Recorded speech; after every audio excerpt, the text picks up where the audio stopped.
Lovely to see Megyn Kelly back with us, of course, from the United States. The freedom-loving lady. Well, she spent some time in France, and that was a bit of fun. Our full chat is up at skynews.com.au, but the highlights on the telly right now. How do we not talk about Harry and Meghan? They don't want to work. The gloves are off. Megyn Kelly and Meghan Markle are locked in a public feud, a war of words that shows no sign of abating. Kelly, the outspoken television personality, has launched a series of blistering attacks against the Duchess of Sussex. Markle, for her part, has remained largely silent. But the impact of Kelly's words is undeniable. This isn't just a celebrity spat, it's a clash of personalities, a collision of values playing out on a global stage. Kelly has never been one to shy away from controversy. Her career has been marked by a willingness to speak her mind regardless of the consequences, and in Markle she seems to have found a target that ignites her passions. Kelly's criticisms are sharp, personal and unrelenting. She paints a picture of Markle as a hypocritical and manipulative figure, more interested in personal gain than in her royal duties. This is a feud that has captivated and divided the public. Kelly's supporters applaud her for speaking truth to power, for refusing to be cowed by the cult of celebrity. Her detractors accuse her of jealousy, of being mean-spirited and vindictive. There is no middle ground, and as the accusations fly and the insults mount, one thing is certain. This is a feud that is far from over. It is a story that continues to unfold, with each new chapter more dramatic than the last. And the world is watching, captivated by the spectacle of two powerful women locked in a battle of wills.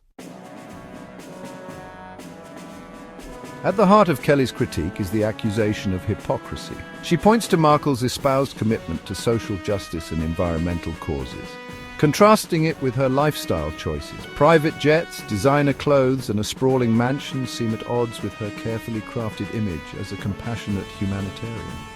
Kelly doesn't mince words, calling Markle out for what she sees as blatant hypocrisy. Kelly also takes aim at Markle's ambitions, suggesting that her marriage to Prince Harry was a calculated move to elevate her own status. She paints a picture of a woman who is always performing, always aware of the cameras, always seeking to control her public image. There is a coldness to Kelly's portrayal, a sense that she sees through Markle's carefully constructed facade. It's the same reason they left the royal family. They only wanted to wear the crown jewels. They didn't actually want to toil away at the ribbon cutting ceremonies. And the same problem plagued them and their new employers once they got here stateside. The fact that she couldn't even make 12 episodes without complaining is absolutely pathetic, right? 12 episodes, I do that in 2 weeks. What is she complaining about? And the problem is once you have an actual job as opposed to a stupid lifestyle website that nobody looks at, or I don't even know what Harry's ever done, it actually requires some effort, some elbow grease. You have to prepare. And the biggest offense I heard about in the revelations about this podcast that failed was the fact that she committed a fraud.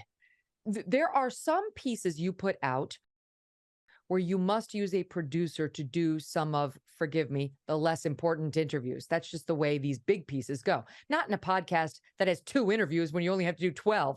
I'm talking about an in-depth, several long-hour documentary. You might have a producer do a piece or two, an interview or two. You would never misrepresent that you did it. You would never cut your own questions into the interview and try to pawn it off on your audience like it was yours. That's grossly unethical. And if she did that with Spotify's help, Spotify has some answering to do, because that's a fraud on your audience. But that's how lazy she is. And the reason she didn't want to do it herself is because A, she's lazy, right? Number one.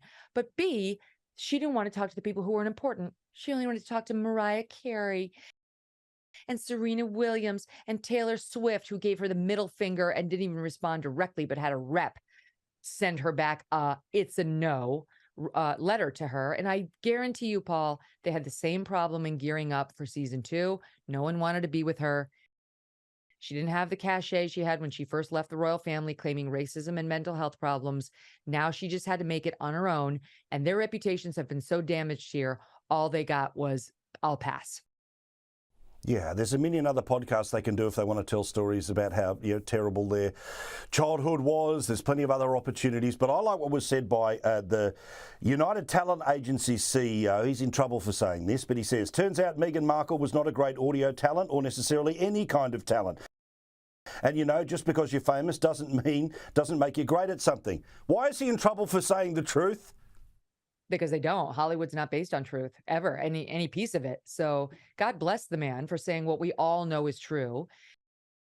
But, it really speaks to sort of the juxtaposition between the positioning of this podcast and what the reality was. She wasn't good at it. She was artificial. She was acting. She was over the top. Her fake saccharine voice. Go back and look at the clip where Mariah Carey says to her, "You're a diva too." She was saying to Mariah, "You're a diva." Mariah said, "You're a diva."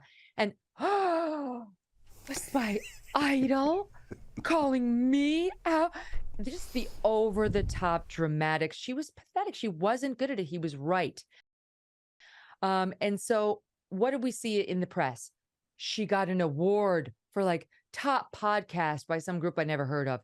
That's how Hollywood, the agents and the people around her, manipulate us, trying to make us believe this thing is a success. It's special. She's nailing it. And yet they weren't getting the downloads anytime after the first couple when people were tuning in because of curiosity. And they didn't get renewed because if there really was something special and award winning about this thing, Spotify would have sucked up her laziness and put the team around her to make it successful. They didn't have the appetite because it was a loser and they knew it. Joe Biden, of course, is a historic president because he's the only person who can fall upstairs. But he's also continuously lying about any knowledge to do with his son, and that's getting worse by the day. Whistleblowers who are genuinely brave, not the ones who just anonymously kept dropping against Trump, most of which was garbage. And then he was out there saying, "God save the Queen." Another wonderful fortnight for the free world. God save the Queen, man. I don't have anything for you on that. I have no clue what was going on there. Why did he say that? Why does he say enjoy your senior year? Why does he say things like this? They come out of nowhere. And I do think, I used to go visit my Nana. My Nana lived on her own until she was 100. And when she turned 101, she had to go into the home, right, where she could get better medical care. And I heard things like that from some of her, colleagues in the senior citizens home. Fellow inmates. Right. I'm just saying that's the only time I've heard such nonsense get blurted out with absolutely no connection to what's happening in the room. Of course, the problem is he's the leader of the free world. Well, of course, the stress of the presidency, right? So we saw Barack Obama, fit bloke, go from sort of dark hair to grey hair in the space of his 8 years. This bloke starts as a corpse. What is the expectation of him at the end of 4, let alone 8? I've got 2 words for you. Kamala Harris. That's what truly strikes fear in the hearts of most Americans. And they need to get real honest with themselves about the fact that that's the reality if this guy gets reelected. It may not be death. I'm not wishing this man an untimely death. Of course not. But he is pushing 86 by the end of that second term. And we already see the mental deterioration. So he could be, pushed right out of office thanks to his cabinet members if he becomes incapacitated any further mentally. More than likely, if he gets reelected, they won't do that. We've seen what they've done with John Fetterman, this senator in the state of Pennsylvania who can't put 2 sentences together either. They just keep pushing him into the voting box so he can vote the way they want. So maybe they'll do that with Joe Biden. I don't know. But at this point, it does look a little like elder abuse to make this guy run again. He won't have a debate, even though 80% of Democrats want him to debate his Democratic challengers. He won't do it. And I really think their whole plan is working right now, Paul, which is get Trump to be the nominee on the GOP side. That'll motivate the voters, and Biden won't really have to run or put himself out there and put words together. 100%. California, always at the front of stupid things, and they've decided now to pass a new law that's particularly insane against parents who want to take care of their kids. This can't be allowed. This has to stop. It passed the House in the California State House, and now it's going to go to the Senate. And it would have to be signed by the governor who has presidential aspirations. And if this guy signs this, he's done. This isn't like, oh, trans people should get care, right? They call it gender affirming care. This is the California lawmakers saying, if you don't quote, affirm your child's gender confusion, and they don't define what that means. It could mean you refuse to get his penis chopped off when he says, I'm a girl. You could be labeled a child abuser. You could be treated as a criminal, the same as a sexual abuser of children. And anyone who has a duty to report, like a third-party source, like a school or an advocacy organization, would be able to report you to the authorities as a child abuser. So the original bill was, let's just have whether they're affirming and offering gender affirming care as a factor, a custody battle judge might be able to consider. But then this guy, Scott Wiener, who I believe has no children, added an amendment saying, let's take it one step further where we could label them child abusers. We'll change the whole definition of abuse. And it got passed. These lawmakers actually passed it in the House in the state of California. This is not simply a matter of differing opinions. Kelly's criticisms cut to the core of Markle's public persona. They challenge the very foundation upon which her image is built. And for someone as image-conscious as Markle, this is a direct hit. It is this perception of hypocrisy and hubris that fuels Kelly's ire. She sees in Markle a sense of entitlement, a belief that the normal rules do not apply. And in a world grappling with issues of inequality and injustice, such behavior is particularly galling. Kelly's criticisms have found a receptive audience online. Her comments about Markle regularly go viral, sparking heated debates on social media platforms. The court of public opinion is in session, and the jury is still out. One particularly incendiary comparison Kelly made was between Markle and Vice President Kamala Harris. Both women, Kelly argues, share a similar modus operandi. They are ambitious, ruthless, and prone to bullying those around them. This comparison, first made on Kelly's Sirius XM show, exploded on TikTok, further fanning the flames of controversy. The allegations of bullying against both women are difficult to ignore. In Markle's case, rumors of a toxic work environment at Kensington Palace have circulated for years. Former staff members have come forward with accusations of unreasonable demands, emotional outbursts, and a general atmosphere of fear. Markle has vehemently denied these allegations, but the damage seems to have been done. Kelly's willingness to wade into these murky waters has only intensified the scrutiny on both Markle and Vice President Harris.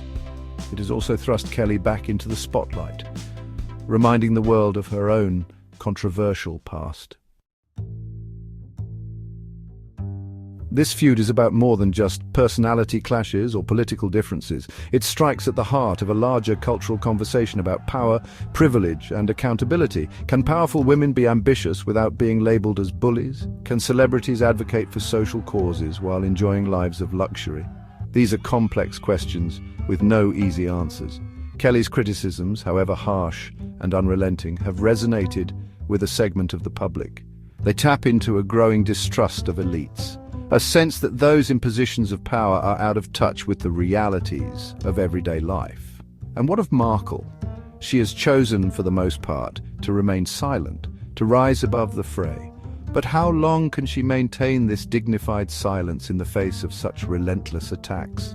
And what will be the long-term impact of these accusations on her carefully crafted image?